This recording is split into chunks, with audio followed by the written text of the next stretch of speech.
Good afternoon, everyone, and welcome to New York Metro Weather's forecast discussion for September 5th, 2011. An unsettled pattern is returning to the area after several days of pleasant and seasonable weather. Actually, the temperatures were slightly below normal the first few days of the week passed, and then they warmed up and the dew points increased. We'll get to that a little bit later. But now we have definitely an unsettled pattern in place. Take a look at all the rain over the Ohio Valley, western Pennsylvania, and stretching back down to the mid-Atlantic, all in relation to a frontal boundary which is now stalled over central New York down into eastern PA and down towards the DC area into the mid-Atlantic. You can see the lower pressures along the frontal boundary. That kind of, as meteorologists, helps us to see where the frontal boundary is, where these lower pressures are draped. And you can also look at the wind direction to see where the frontal boundary is. Regardless, we do have a frontal boundary here, and it's going to be the focus for showers and thunderstorms developing through the afternoon. You can see some already over western New Jersey and eastern PA, but the synoptic rain is back here over western PA, as we mentioned. Here's the visible satellite imagery. It's a little bit chopped up right now with the new image coming in, but you can see the front, you can see the area of lower pressure, and you can see the clouds and the showers and thunderstorms. Pretty self-explanatory when you're looking at the visible satellite where the unsettled weather pattern is.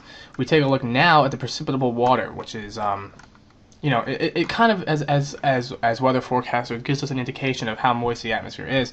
And you can see these are really high values, 1.9 up here in the mid-Atlantic, and essentially anywhere that's shaded in green is a high precipitable water value over 1. Once you get towards 2, that's very, very moist atmosphere, and it can get even higher than 2 in tropical cyclones. One more look at the radar loop throughout the area, and you can see the showers are somewhat isolated at this time, increasing now over the Atlantic towards Long Island. But all of this is there's a couple of interactions going on here in the mid and upper levels of the atmosphere, and we'll get to those in a minute. But there's a disturbance over the Great Lakes, and then there's the remnants of Tropical Storm Lee coming up through the mid-Atlantic. And it's creating a little bit of a not only an unsettled pattern for us weather-wise, but an unsettled pattern for the forecast models to try and resolve. So there have been, great differences in the forecast models. They've been very inconsistent. So we've been saying this on Facebook and Twitter. It's a very, very low confidence forecast for us. We take a look at the NAM model, and this is what we're talking about. This is tonight into Tuesday morning, and you can see here's a disturbance over the Great Lakes. This is a pretty impressive disturbance for not being related to any tropical system this time of year, coming down over the Great Lakes. Here's New Jersey over here in case you guys are having some trouble visualizing where we are. And here's the remnants of Tropical Storm Lee. Now this upper left panel is the energy in the middle of the atmosphere. This centered panel on the top here is the pressures. So you can see the area of lower pressures, which we were looking at on this earlier map. You can see there's one consolidated low pressure, the remnants of Lee. And there's another one moving up this frontal boundary right here. And here's the rain, the precipitation over the last 3 hours. Very heavy rain over the mid-Atlantic, over PA, up to New England in relation with Tropical Storm Lee. So what we have here is interactions of several different systems along this frontal boundary. And you can see if you look at the NAM, as this system moves east, the rain moves east as well. The heavier rain, you can see, is trying to develop this swath of heavy rain. And you can see right now the models have this just to the northwest of New York City, over northwest New Jersey, parts of southeast New York, and eastern Pennsylvania. But as we mentioned, it's highly uncertain where this heavier rain is going to develop. We take a look at another one of our more stable models. This is the SPC WRF, and it's run by the Storm Prediction Center.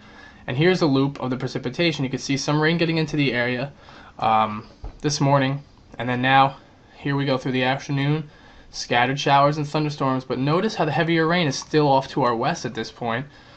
This is tonight around 8 p.m. and now we're getting into Monday night to Tuesday morning, and we finally get some heavier rain in here with plenty left as the low pressure system is still down over the Carolinas. We can also look at simulated radar, and we'll run right through this, and you can see what we were talking about. This model keeps the rain to our west initially and then begins to move it in, but overall you have to note that the trend is for the rain to be north and west of our area. We take a look at the NAM, which we mentioned earlier, the total rain, and now we can zoom in on it and see exactly where it is. Although the heavier rain is back to our west, this is still over 2 inches of rain in northwest and northeast New Jersey, about 1.5 inches down towards Philly. But as we mentioned, the real amounts of 3 or 4 inches of rain are off here to the northwest. We'll check back now real quick into the Atlantic, and you can see the hurricane is still moving to the north and west. 110 mile an hour winds, now moving northwest at 13 miles an hour. The potential for a strike on the east coast is now probably, I would say, near 0%. Forecast to major hurricane status and then weaken over the colder waters of the North Atlantic. Here's the hurricane models, and you can see very, very good consistency aside from the Canadian model, which is here in yellow, which develops a very unlikely situation as it develops an upper level low over the central U.S., which tugs the storm back to the northwest. Highly unlikely. All of the other models agree very strongly on the path. The only thing that you may see is some rip currents or maybe some slightly larger waves near the shore.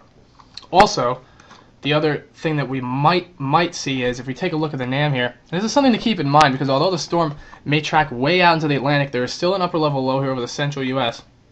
Not as strong as the Canadian, which we showed you pulling it back towards the northwest, towards our area, and Long Island. Highly unlikely situation, but we could have interactions with that frontal boundary, which is really persistent. It's still near the area on the NAM Thursday. So if this front is still in the area and you have what we look for towards as meteorologists on towards these situations is check out the pressure, the isobars bending back to the west here towards our area. So there's interactions going on between this low pressure area and the hurricane.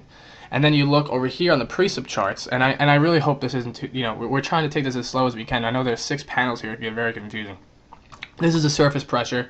This is the middle of the atmosphere, the energy. So you can see the hurricane and the upper level low, the hurricane and the upper level low in the center panel as well. And then on the right panel, the precipitation, you can see how the hurricane and the upper level low are interacting over our area at the frontal boundary, still producing moderate to heavy rainfall through Thursday. You can see our rainfall amounts have increased. We'll loop it real quick for you. Check out, keep your eyes on the top right panel here, and look how the interaction continues with rain over our area.